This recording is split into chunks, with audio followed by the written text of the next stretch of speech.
Welcome, fellow last placers, to another episode of LPF Debrief, where Chris and I talk about comic books, TV shows, and movies. And in today's episode, we are going to be talking about the season finale of Hawkeye. But before we get into that, we're going to do the same things we always do just to keep the consistency, keep it consistent. So, first of all, we're going to shame Yendi for not watching the content that we watch. So, Shame. shame. Also, guys, spoilers are ahead. So if you guys haven't watched the episode yet, please do so. And if you don't care about spoilers, then just watch it. Also, And hold then, on. One more time again. Shame on TikTok. Because you guys posted up the freaking video of this episode. listen, Chill I out. already- I'm going to delete TikTok. I'm so over I don't it. know. This is why I don't. This is one of the reasons why I watch things quickly, because I want to be able to peruse around my day the same way. And I don't, until I've watched this, I don't associate myself with social media. So it doesn't matter how long it takes me. It usually only takes me a couple hours before I get into it, but that's that, because now people just care about getting the views. They don't care about people's feelings, and they just want to get the views. They want to get the likes. They want to get all that good stuff, and that's why they do it. So, And I just want to see what happens to those people. Like, because those are the people that don't normally become, like, big. But if they were to become big, like, what are you going to do? You're just going to be known as the biggest jerk. Yeah. So, But anyway. I mean, it doesn't matter. Any kind of fame is the fame they want. Anyway. True. Also, guys, we're still doing that mouse giveaway. We are at 82. So I think 18 more, and then we can give this mouse away. So please, if you guys know anyone, hit the share button, hit the like button, do all that good stuff. That way we can get this mouse out to you guys, so we can give you some stuff. And then, we can work on our next giveaway. All right. So the moment you guys are here, we are here to talk about Hawkeye, the final episode. And it felt like it's gone by quick, because it has. It's been 5 weeks, because we got 2 episodes on the first week. And it's already the season finale. So Chris, what do you think? First off, we're almost at the end of December. Jesus. Well, I mean, like, it's almost the new year. Yeah, it's the new year. And no one has recovered from 2020. And we're 2 years removed from that.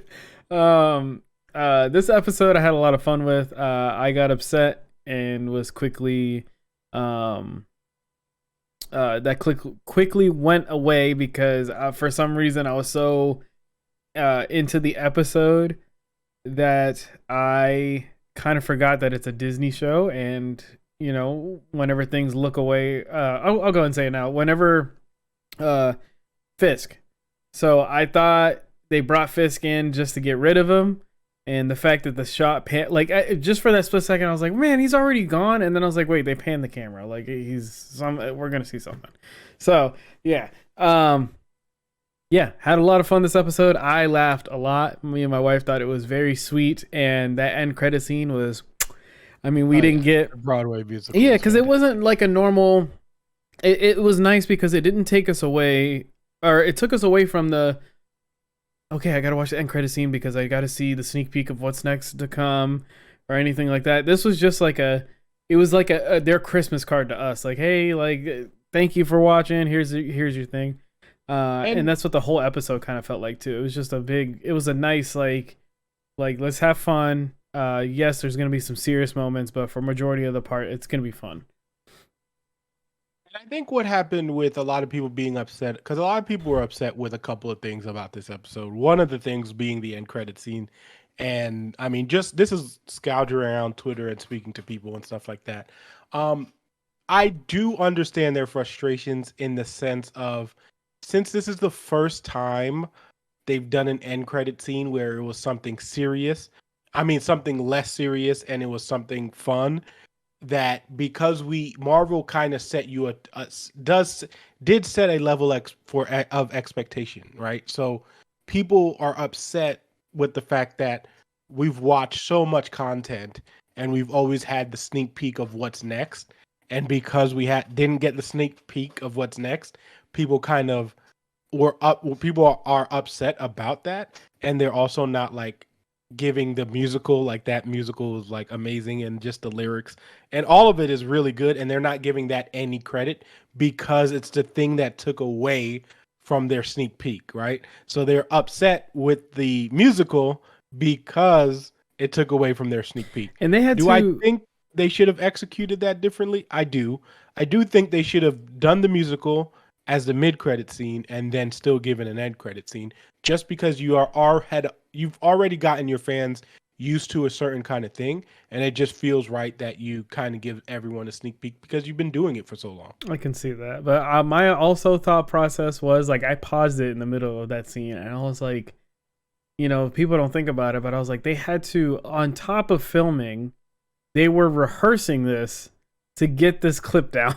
It's not a shot by shot thing. No, it's literally they rehearsed and performed and, it. And again, those are the things so that funny. a lot of people we do that as theater people, and we know what goes behind putting like a production even that small, because I mean that's what, like 5 minutes up, like just to have what they did, like just the lyrics, the musician, like all of that stuff is just epic. So again, I do think that's one of the people why people are getting upset is because of that. As far as the episode, I thought it was a good episode. I had some issues because I mean there was some moments that were, I think this about the show in general, even though I've enjoyed the show and I thought it was I thought it was good. This show had a very weird tone, I guess. I want to say, like, sometimes it went very funny and it didn't feel very balanced, I want to say. Yeah, because I didn't get that impact with her and her mom. Like, I was just like, oh, okay, this is kind of just.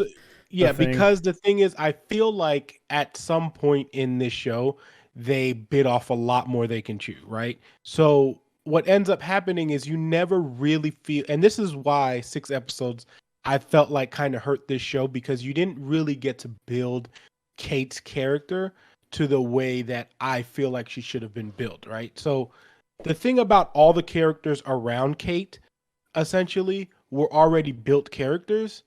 And then I felt like once those characters came in and interacted with her, it made her grow a little bit, but she never really dealt with enough struggle that was a struggle within herself. So it never really felt like she got that hero moment, even after she takes down Kingpin. It's more of a like, oh, this character wasn't built and now she's taking out Kingpin. And a lot of people were upset with that because it's like, well, it's Kingpin. But my counter to that is that they emphasize that this Kingpin was hurt already. Like, you know what I mean? It already showed like he was wavered and stuff like that. And what will happen later, we don't know. But you can tell that I already had the level of expectation that this was going to happen because he was not the Kingpin we knew from Daredevil. And I think a lot of people went into that expectation of, oh, this is the Daredevil person, and then he just lost to Kate Bishop. Like, that doesn't make any sense. And it's like, well, they set up this Kingpin to lose to this character. And even if you feel like Kate was like a rookie or whatever, don't forget, like, Spider-Man fought Kingpin when he was 19 or 18. So like this whole notion that we put these things like,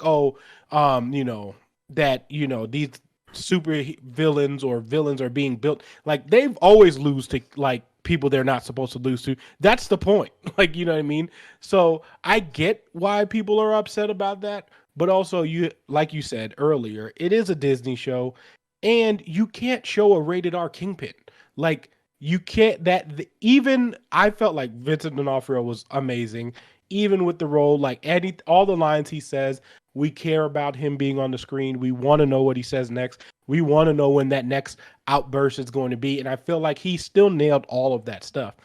But again, I do think people had this level of expectation for him.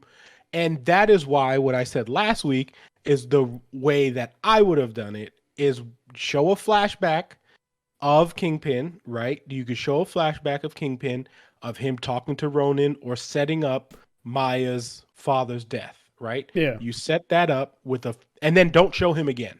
Like, you know what I mean? Or like, just don't show him again and have them do something completely different that is more on brand with what that show was, right? Because it is hard to believe that even as a hurt, or because I mean Kingpin was hurt. He was already walking with a cane in the beginning of the episode. Then he gets hit by a car, like you know what I mean, which is That was another whole that clip was brutal. When I yeah, saw him like fly off screen, I was like, mhm. "Yikes!" Whoa. So like he gets hit by a car, and at the end of the day, Kingpin is human. Like you know Yeah. what I mean, he's just a strong, very smart dude. So even with all of that, though, I feel like you should keep the mystique of the character and keep him built because clearly we're going to go into a place with Echo, right? Hmm. And obviously he's not dead. For comic book fans, they know this happened like legit frame by frame in the comic book. The only thing that was different was they weren't in a boxing ring when this happens. But Maya does shoot Kingpin and he becomes blind for like a brief period of time and then he has it laid like surgically repaired. Okay, so like this is 100% part of what they're going for and MCU and Kevin Feige, they always do stuff that pay homage to those comic books. It's the same thing with when Kingpin was wearing that Hawaiian shirt. That's a direct cover of Spider-Man Family Business. Like they do these things on purpose, and if you don't get the references, they look dorky, but that's what like for the people who've read the comic books and know where these references are coming from, it's not dorky to us. Like and I get that I know that I'm the minority in the fans that know this kind of stuff, but still, like Kevin Feige's also a huge fan of the comics. So like he does put comic book references inside of these things Hmm. or he signs off and a lot of the people who do this work, they sign off and see things in the comic that Matt Faction wrote when he wrote Kate Bishop's run and they see these things and they're like we want to put this in and let's see who catches it essentially. So again, I can understand why people are upset. I just feel like it's a little too much in a sense where like I feel like we're being a little too harsh. But like I said, for me, I thought the show in general was good. I do think it was obviously like for me, I feel it was the weaker of the shows.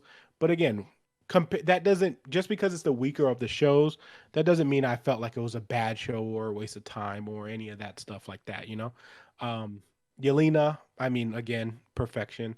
I'm really interested in seeing that relationship because I feel like Kate and Yelena's relationship is going to make really good TV. Like I Hmm. feel as soon as as soon as Clint is out of the picture, and now that the mantle has been passed, essentially, even though it's like and it didn't have to be said, but the mantle is kind of like, oh, you're a Hawkeye or a version of Hawkeye, like you're an extension of me.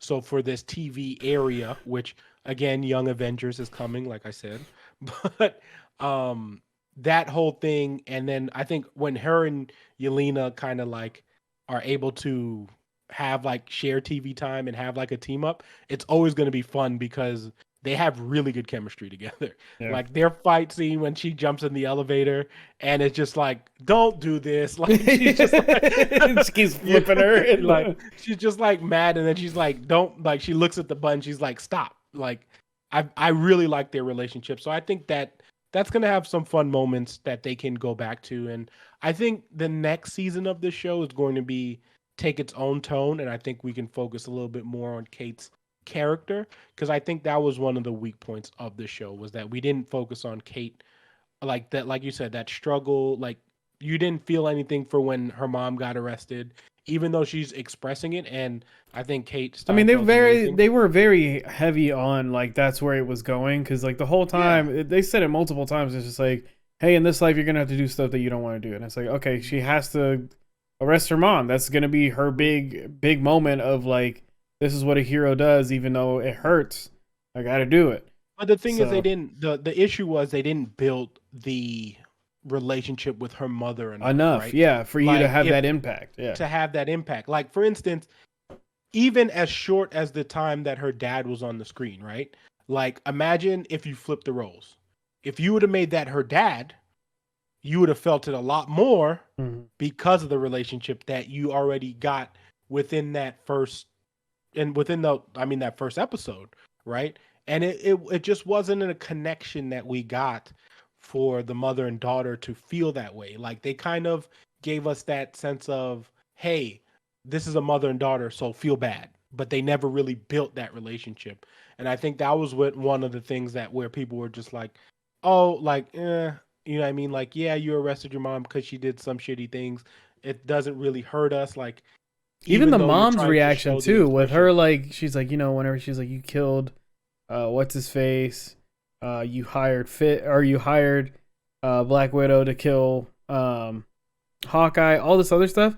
She's like, yeah, because that's what people do. Like that, even her like delivering it, Well, she had no, yeah, it was just like I was like, okay, I get where they're going for, but yeah, that one kind of dropped the ball a little bit. yeah. It Going it felt weak. Yeah, yeah, for sure. going back on the whole the fist thing about the Daredevil and what we got on this one.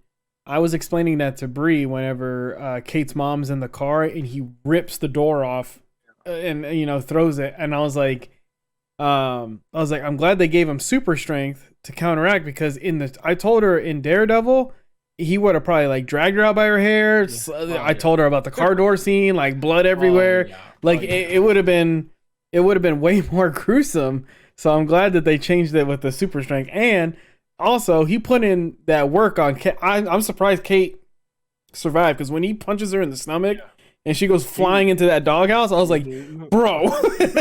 Well, again, but it also goes to the thing where like Hawkeye survived those crazy shits too. Like, Yeah. you know what I mean? And that's just one of those things where the humans, I mean, even remember in Black Widow, like when Taskmaster was just doing like ridiculous things and you're just like, yo, what? Like she just flew off of a bridge. Like, you know what I mean? So Yeah, man. And I, the relationship thing with Elena, whenever they leave that whole scene when they leave the elevator and it's just that one camera scene of them going into the different rooms and stuff was great. And that moment she has with her where she throws something in her hand hurts. She's like, that really hurt.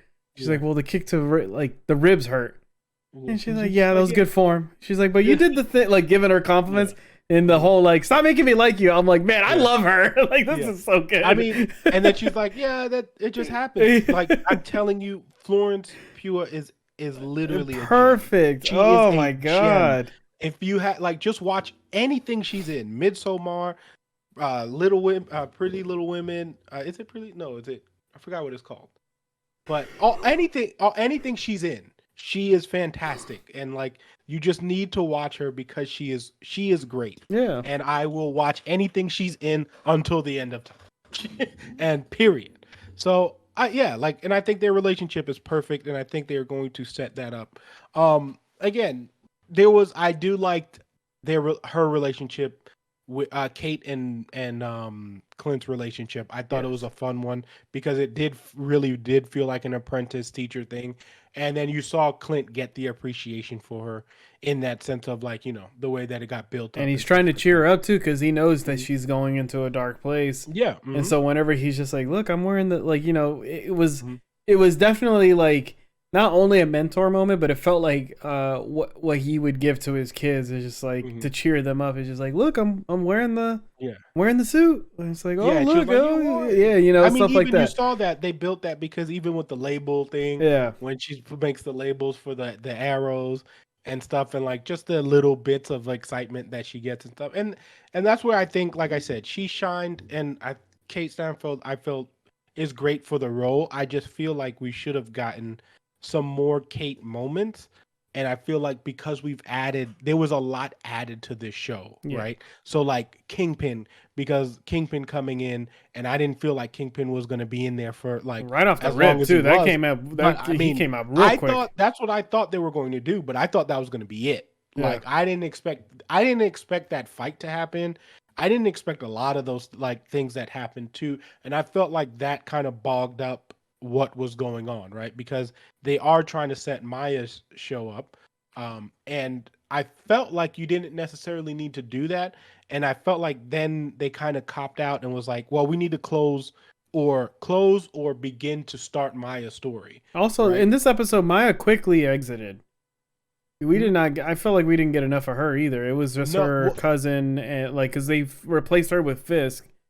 And but that's what I'm saying though, and that's where the issue was, because we kind of like we're like, okay, we're building this character, but we're not building her enough because she's gonna have her own show. Yeah. And I felt like they should have let that loose end once they had that interaction with him and with her and Fisk, and they were in the room with can't forget his name. I'm forgetting his name on the top of my head, but when they were all three in that room, he should have. I felt like that was should have been the last we saw of her until possibly the end. You know what I mean? To where she does shoot Fisk, if that's what you wanted to do. But I felt like they could have saved that for her show.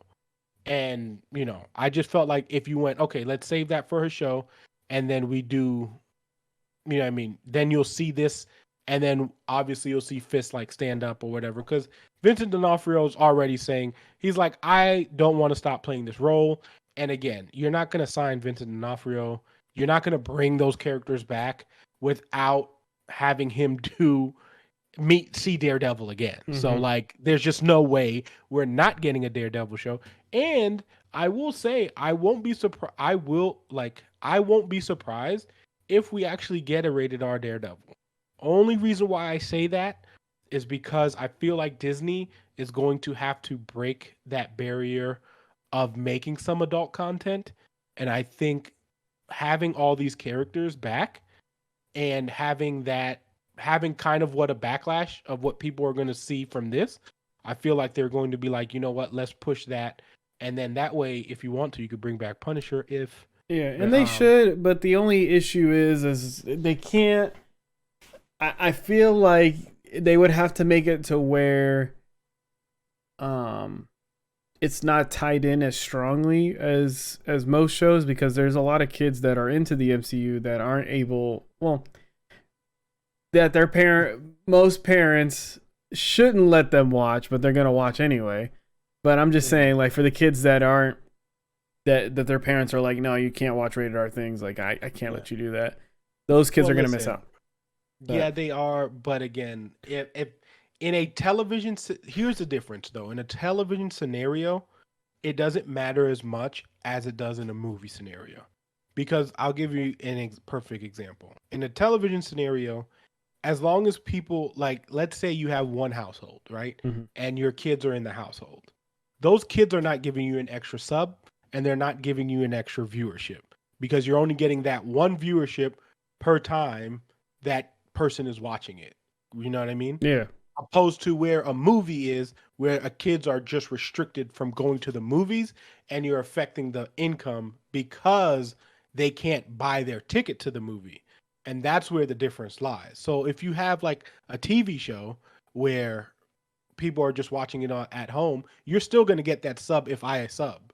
Like, you know what I mean? So in that sense, it doesn't necessarily matter as much as it does in movies, in my opinion. Now, I could totally be wrong. I doubt it.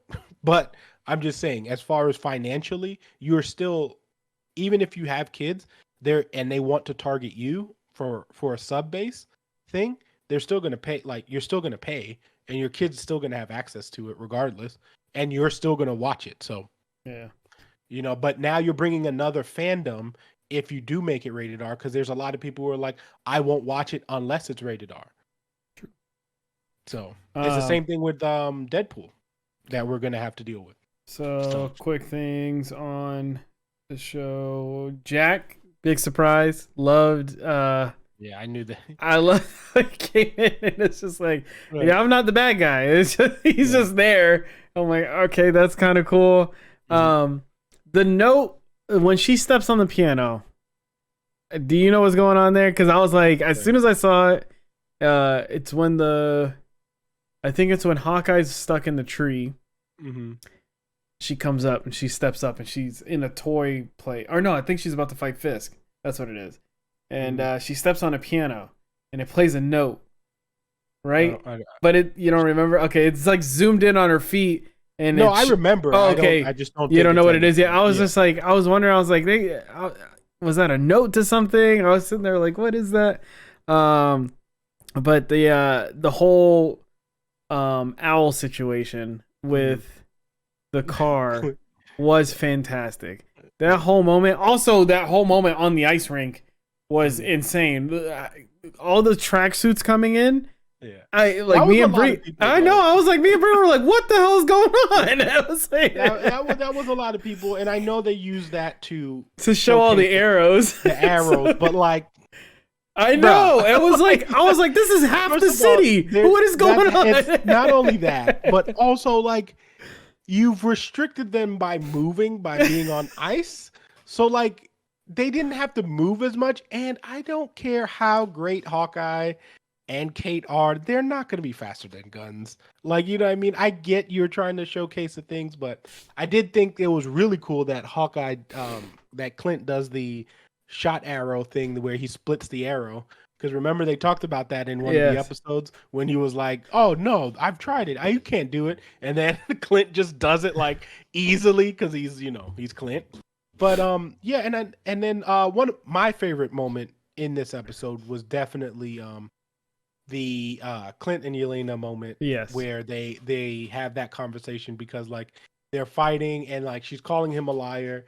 And again, one thing that I did take away from this show, and I think they did a really, really good job at, was showcasing how close Natasha and Clint were. Because like obviously we know they went to war together, we know they did all the fights and had all these, missions together.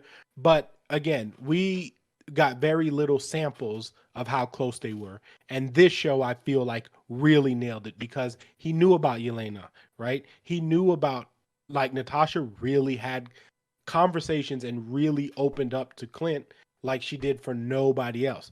So much so that he even knew their whistle, like, you know what I mean? And I love that they did that because she's like, how do you know that? Like, because that is the friendship that they had. They were really close.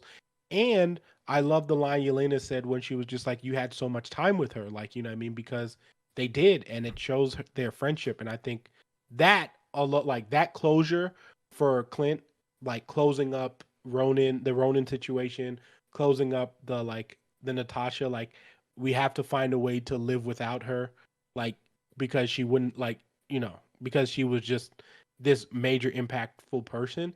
And having that conversation with Yelena was like, I thought was just a great way to wrap that up. Yeah, it was a very good touching moment. Yeah, man, it was that whole, like I said, everything that happened on the ice, I really enjoyed. And also the look away shot, compliments of that. But yeah, whenever that owl takes up, me and Bree were crying laughing. He's like, oh, I should ask about that. And he's like, yep, well, there's that. He just continues on. So I'm sure we're gonna see. I'm sure we'll get something funny with that truck or something at some point. Yeah. Also, I'm glad my man got a moment right before he gets knocked out. I was just like, wait, I want to say thank you because he took his girlfriend to the Maroon 5 concert. I was like, this is fantastic. And she's like, it worked. He's like, yeah. And she's like, well, what's with the gun? He's like, I'm sorry. But no, that was something, like I said, the quirkiness of the show, it worked in certain situations. Yeah. Like, you know what I mean? But I did feel like it was a little imbalanced on that. But again, it is the first season. Like, all of these are not going to be like WandaVision, right? So like, I feel like we got spoiled because WandaVision was the first one. But you also have to remember the tier of acting that like WandaVision has compared to a lot of these other shows is like, you know what I mean, so much higher because WandaVision was just made like it was just built different. Like that's legit what it is. Do you want to give a quick rank of the shows this year? Or should we do that with a plan. Separate? Yeah, okay, we'll do it separately. That's what I thought. I got a plan. I got a plan for that stuff. But yeah, and I was right. The one key thing, Laura Barton is Mockingjay, and I was right. I told y'all last week that they were going to do that, which I'm happy and sad about because for some reason Kevin Feige really does not give a shit about Agents of S.H.I.E.L.D.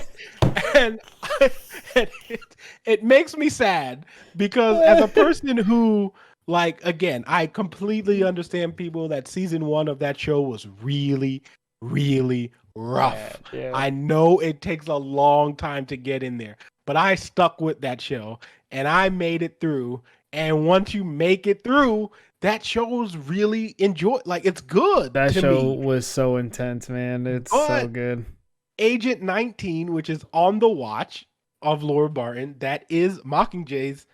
That is her, what you call it. That's her number. Yeah. So like they made Laura Barton, who again, like Bobby, who is Mockingjay, does have a love interest with Hawkeye. So I know they literally took the character of Mockingjay and then put it into Laura Barton. And I get it, Laura Barton's down, but I love what I forget her name off the top of my head, but I love her who gosh, I'll remember it in a second. But I love the person who plays Mockingjay in Agent of Shield. So it's like, it hurts, but it's very interesting that a lot of these shows are coming back, like Daredevil, like, all of these stuff is kind of canon. And then like anytime they get the shit on Agents of Shield, they're like, nope, this doesn't exist. He said what? He said what?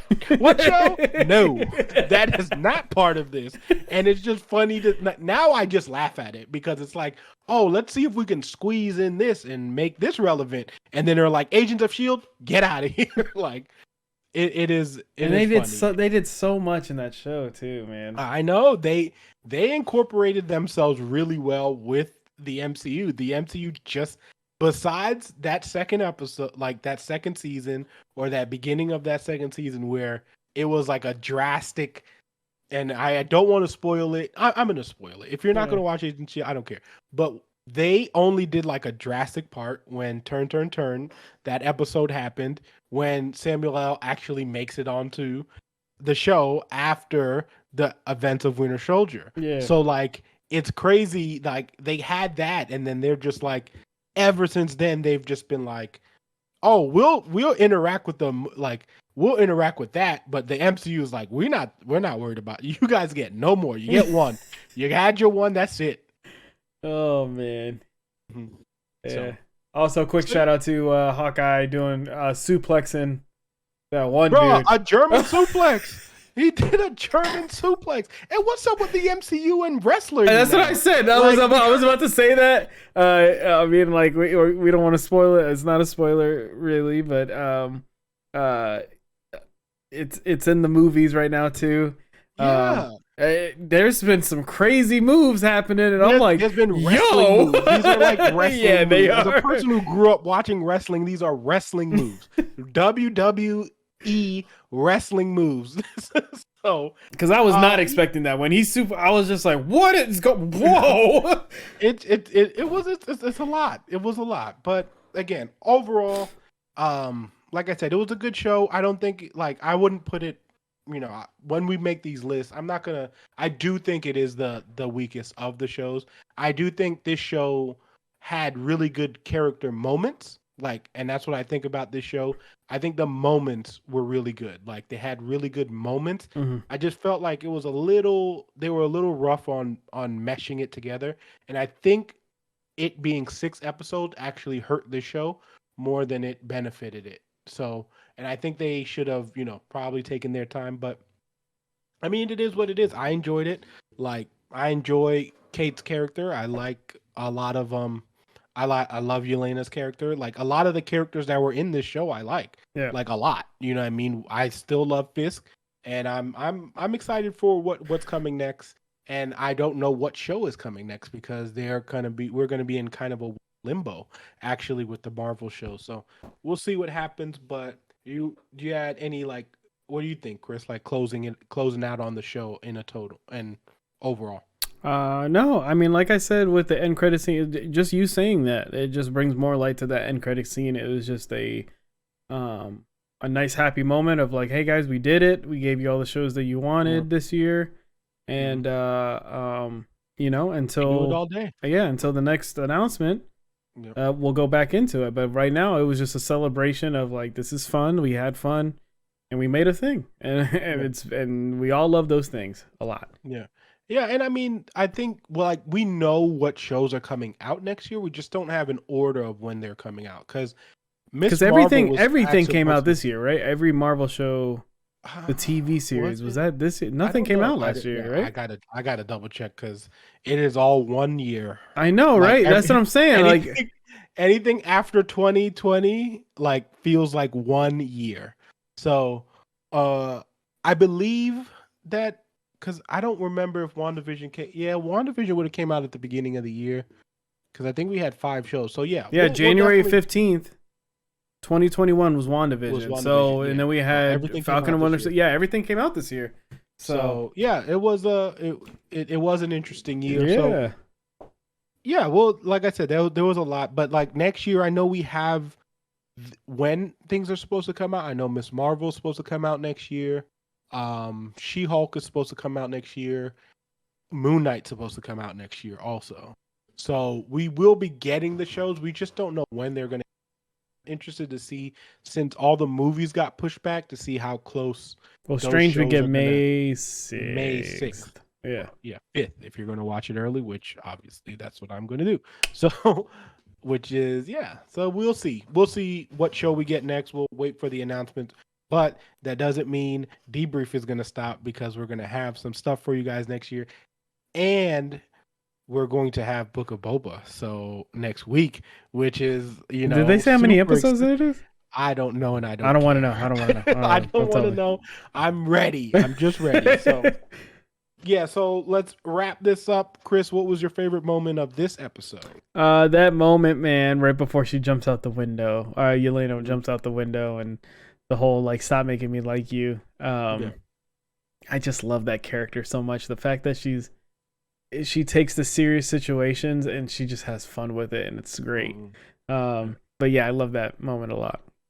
Yeah, again, Yelena is everything that I wanted Natasha to be. Everything. So I will constantly say that. I already said my favorite moment was definitely their conversation. Her and Clint having that conversation and having that moment of peace to actually close out that, like, and have some closure for Natasha's character and, you know, that relationship. So I was really happy to see that. Yeah, so that was it.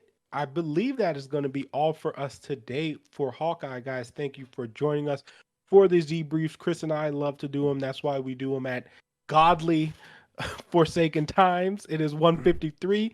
We're just a little sneak peek. So just so you guys know, but yeah, and we'll be back next week. We also apologize for not being on the show on Tuesday. We will be doing our show on Tuesday. We're sorry for those 2 weeks. It's like life, Christmas, holidays, all that stuff. It does happen. So we will be back. We still were dropping content for you guys. So be there. I think we're going to do Matrix if Chris gets to watch it in time. If not, I might do it.